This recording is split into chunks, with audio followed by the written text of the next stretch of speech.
जय मसीह। आज 4 डिसेम्बर 2019 तदनुसार 18 मक्सी 2076 बुधबार। आज हामी माथिल्लो कोठाबाट हेर्नेछौँ। आजको शीर्षक छ विश्राम पाउनु। आज हामी परमेश्वरको वचन दोस्रो शमूएल 15:13 - 26सम्म पाठ गर्नेछौँ।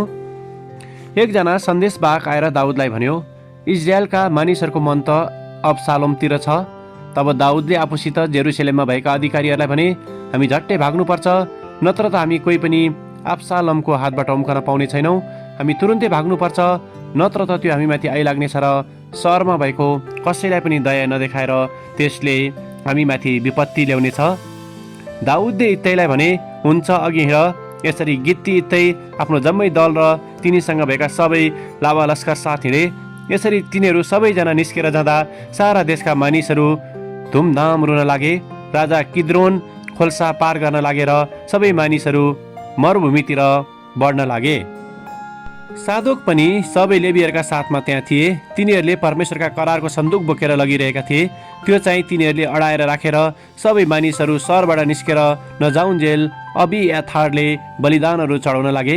तब राजाले सादोकलाई भने, परमेश्वरको सन्दुक सहरमा फर्काएर लैजाऊ।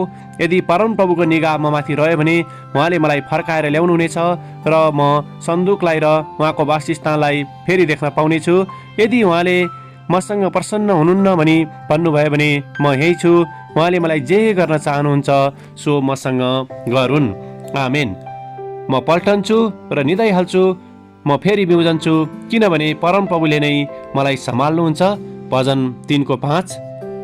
लेखक आफ्नो अनुभवलाई यहाँ यसरी वर्णन गर्नुहुन्छ। म र मेरो श्रीमती समुद्री किनारामा हिँडिरहेको बेलामा पानीको छेउमा भएको एउटा हरियो कछुवालाई देख्यौँ।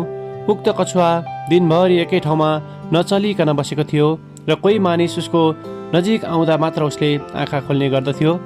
त्यो कछुवा त्यहाँ किन बसेको होला भनेर म उत्सुक पनि थिएँ। तर जब पछि म समुद्री जीवजन्तुको सुरक्षा गर्ने कार्यालयमा गएर सोधेँ, तब उनीहरूले मलाई भने कि समुद्री किनारामा कछुवाले आफैलाई सुरक्षित महसुस गर्ने भएकोले आएर त्यहाँ आराम गर्ने गर्दछ।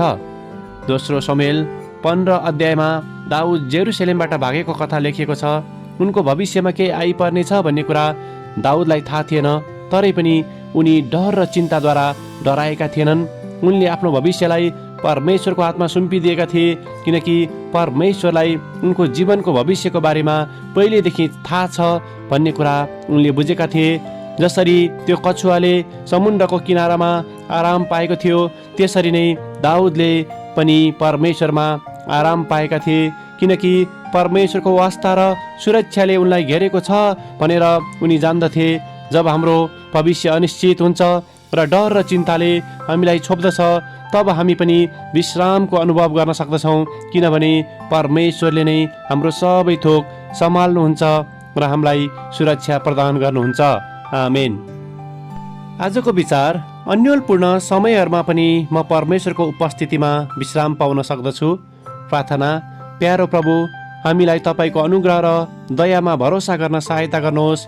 जब हाम्रो भविष्य अनिश्चित हुन्छ, हामी तपाईँको प्रेम र वास्ताको निम्ति तपाईँलाई धन्यवाद दिन्छौँ। येशूको नाउँमा आमेन। आजको लेखक आल्विन वालनाभे, ब्रिटिस कोलम्बिया, क्यानाडा।